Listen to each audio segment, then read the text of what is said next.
जय जगन्नाथ। आप सबका स्वागत है मेरे चैनल स्टोरी केस में। दोस्तों, जग को रखे साहियाँ मार सके ना कोई, ये तो आप हिंदी में सुने है ना। और हम उड़िया बोलते हैं जगन्नाथ स्वामी नायना पथगामी भवतु। महाप्रभु के लिए ये जो दो लाइन है, उसको हम गान करने से जैसे लगता है दिल में संतुष्टि आ गई, मन में संतुष्टि आ गई। विपत्ति में होते हैं जब सर्व मंगल जगन्नाथ बोलते हैं तो ऐसा लगता है सच में सब कुछ मंगल होगा, कुछ विपत्ति नहीं आएगी, कोई भी बाधा विघ्न नहीं आएगा। चलिए आज की अनुभूति शुरू करते हैं।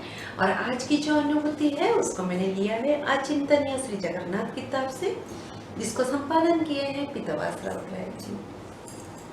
दोस्तों, आज की जो अनुभूति है वो है 2019 मसीहा में जो फणी का जो आतंक था, जो मतलब साइक्लोन फणी का आतंक था, पूरा देश जानता है। उड़ीसावासी कैसे उससे प्रभावित हुए थे, उड़ीसावासी कैसे उसको फेस किए थे। न्यूज़ चैनल्स में, मैं इलाहाबाद में रहती हूँ, आप विश्वास नहीं करेंगे, अड़ोसी पड़ोसी सब पूछते थे आपके यहाँ सब ठीक है ना, इतना बड़ा तूफान आया था, सब कुछ ठीक है ना, आपके घर पे सब कुछ ठीक है ना। दोस्तों, फणी ने भुवनेश्वर और पुरी में बहुत ही ज़्यादा तांडव लीला किया था। और आज की जो अनुभूति है वो है उषारानी दास उनकी। उषारानी दास जी की अनुभूति में वो बोलती हैं कि जब फणी जब मतलब साइक्लोन आई थी उस टाइम क्या हुआ था, जो मतलब गवर्नमेंट क्वार्टर्स में जो सर्वेंट्स मतलब एम्प्लॉइज रहते थे उनके लिए बहुत ही ज़्यादा टफ था, क्योंकि गवर्नमेंट क्वार्टर्स एक तो थोड़ा सा पुराना होता है और ऊपर से चारों ओर से पेड़ पौधों से भरा हुआ था, और जो पेड़ पौधा है वो 40-50 साल पुराना था। दोस्तों, जब पेड़ 40-50 साल पुराना हो जाता है, गर्मी में इतनी ठंडक देती है कि बहुत दिल खुश हो जाता है, उसको पूजा करने को मन करता है। लेकिन जब ऐसा कुछ साइक्लोन, सुपर साइक्लोन आता है या एक बारिश के लिए तूफान आती है, छोटी सी भी तूफान आती है, उन्हीं पेड़ से ही बहुत डर लगता है ना। बस ऐसी ही कुछ कहानी है। उस दिन फणी की जो हवा तेज बह रही थी, जो हवा की जो सू सू गर्जन, एक उस कमरे में 4 कमरे के अंदर रहकर मतलब डर के सिवा और कुछ नहीं है, महाप्रभु के नाम लेने के सिवा और कुछ नहीं है। उनका एक कमरा था जहाँ पे वो महाप्रभु को रखे थे, जगन्नाथ स्वामी को रखे थे, और उस कमरे में उनका किताब वगैरह भी था। तो वन टाइप ऑफ वो एक स्टडी रूम था उनका। वो कभी मन करता था वहाँ बैठते थे, किताब पढ़ते थे, महाप्रभु के साथ दिल से बात करते थे। कभी कोई आते थे तो महाप्रभु से मिलाने लेके जाते थे। तो वो कमरा उनका जैसे लगता था कि वो महाप्रभु के लिए वो कमरा बनाए हैं। और दोस्तों, लेकिन उसी कमरे को लग के एक पेड़ था, जो पेड़ बहुत पुराना था, लेकिन उस पेड़ की वजह से भुवनेश्वर का जो गर्मी है, आप विश्वास नहीं करेंगे, वहाँ का जो गर्मी है कभी कभी 45 एबव मतलब 50 डिग्री के ऊपर भी चला जाता है। तो सोचिए कितनी गर्मी होती होगी, लेकिन उनको उस पेड़ की वजह से उस कमरे में कभी भी गर्मी फील नहीं हुई। तो ऐसे सब होकर मतलब उनको, लेकिन उस दिन इतना डर था कि वो लोग एक दूसरे कमरे में थे, वो कमरा बंद था, तो उनको एक डर था कि उस कमरे के ऊपर पेड़ ना गिरे। और दोस्तों, लेकिन देखते देखते वो जब हवा तेज बहने लगी तो एक टाइम के बाद वो देखे कि वो पेड़ मतलब जो पेड़ के जो सारे शाखा प्रशाखा थे टूट टूट के गिर रहे हैं उस मतलब घर के ऊपर, उनके चारों ओर, क्योंकि पूरा घर तो पेड़ मतलब पेड़ों से ही भरा हुआ है, तो चारों ओर मतलब ऐसे गिर रहे हैं। बहुत डर गए कि कैसे निकल के, और निकलने का कोई चारा नहीं है, जिस तरह हवा बह रही है उसी तरह बारिश भी हो रही है, निकले कैसे।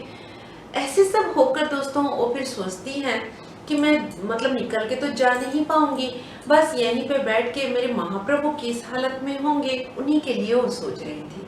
और दोस्तों, जब वो उन्हीं के लिए सोच रही थी, उनके मन में यह आ रहा था, जैसे हम होता है ना, कोई घटना घटती है तो हम थोड़े से वो कल्पना में चले जाते हैं, थोड़े से भावना में चले जाते हैं, उसी तरह वो उसी भावना में चले गए थे कि पेड़ वो तो गिर गया, वो तो मतलब महाप्रभु मेरे चकनाचूर हो गए होंगे, मेरे महाप्रभु को मैं कैसे बचाऊं। उनको ये चिंता नहीं था उस घर में सामान जो है उसका क्या होगा, उनको सिर्फ अपनी महाप्रभु की चिंता थी। धीरे धीरे फणी की हवा रुकती है और जो बारिश भी थमती है, उसके बाद वो क्या करती हैं, ऐसे खिड़की से, क्योंकि उनके गेट के सामने भी मतलब पूरा पेड़ गिरे हुए थे, वो दरवाजा खोल के निकलने का कोई चारा नहीं था। तो उन्होंने क्या किया, ऐसे हल्का सा ग्रिल के बाहर देखते हैं, वो देखती हैं कि ओड्राफ्ट टीम इंडिया के जो आदमी हैं वो जा रहे हैं और उनके कंधे पे जो लकड़ी काटने वाला अस्त्र है वो है। वो लोग फिर खिड़की से आवाज देते हैं, उस ग्रिल से आवाज देते हैं, फिर वो लोग आते हैं, थोड़ा सा ऐसे मतलब वो जो लकड़ी गिरे थे, जो पेड़ का जो ब्रांचेस गिरे थे, उसको ऐसे काट देते हैं कि वो लोग घर से निकल पाए और निकल के सीधा उषा रानी जी अपने महाप्रभु के उस कमरे में जाते हैं। और दोस्तों वहाँ पे देख के वो खुद वहाँ पे आश्चर्यचकित होकर खड़ी हो जाती हैं। आपको पता है क्या हुआ था? जो पेड़ है वो गिरा ऐसे था जैसे उनको उनके बेडरूम से दिख रहा था कि घर पे गिरा है, लेकिन वो पेड़ एक हाथ मतलब इतना लंबा ऊंचाई छोड़ के उनके गैरेज के तरफ को गिरा था।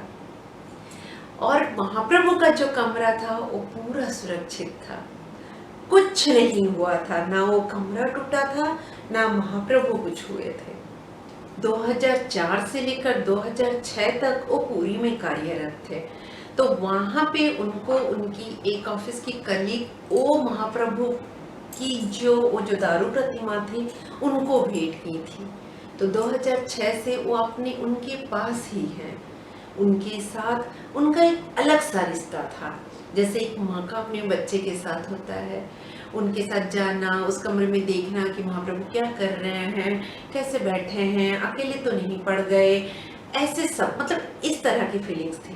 बीच बीच में जाके उनके साथ थोड़ी सी बात करना, उनको थोड़ा सा मतलब जब कुछ बनाते थे जाके उनको जैसे अपने बच्चे को खिलाते हैं उस तरह खिलाना, घर पे कोई आते थे तो उनसे मिलाने लेके जाना। तो ऐसे सब फीलिंग्स में जब उनको वो देखते हैं, वो ऐसे बैठे हैं इतनी बड़ी फड़ी में, और जो उनको लगा था कि वो घर तो चकनाचूर हो गया है लेकिन उस घर का कुछ एक ईंट भी नहीं हिला है, उनको वो दिन याद आ जाता है जो महाप्रभु दिल से मन से उनके पास आए हैं, जिनकी वो पुजारी थी। पुरी में 2004 से 2006 तक जब वो नौकरी कर रही थी, तो जब उनकी पुजारी थी उनके पास जब वो आए हैं, वो उनको छोड़ के कैसे जा सकते हैं। दोस्तों फणी आया, बहुत से घर तोड़ा, बहुत से मतलब जो लोगों का बहुत ज़्यादा परेशान किया, लेकिन जो जगन्नाथ जी, जो महाप्रभु एक भक्ति की उसमें बैठे हैं, उनकी शक्ति से उनका जो कमरा है, उनको उनकी कमरा जो उषा रानी जी उनको दिए थे, कैसे फणी हिला सकता है ना ताज्जुब की बात। लेकिन विश्वास करना पड़ेगा दोस्तों, अनुभूति झूठ नहीं है, सच है। अगर चैनल को सब्सक्राइब नहीं किए हैं तो सब्सक्राइब कर दीजिए, और हाँ, अगर अनुभूति अच्छी लगती है तो लाइक कीजिए और अपनी फैमिली फ्रेंड्स के साथ शेयर कीजिए। हमारी महाप्रभु की अनुभूति दुनिया भर में कहीं पे भी कोई भी सुनना चाहे उनके तक पहुँचे, उसीलिए शेयर करना जरूरी है। एक नई अनुभूति के साथ बहुत जल्दी फिर से मिलती हूँ। जय जगन्नाथ।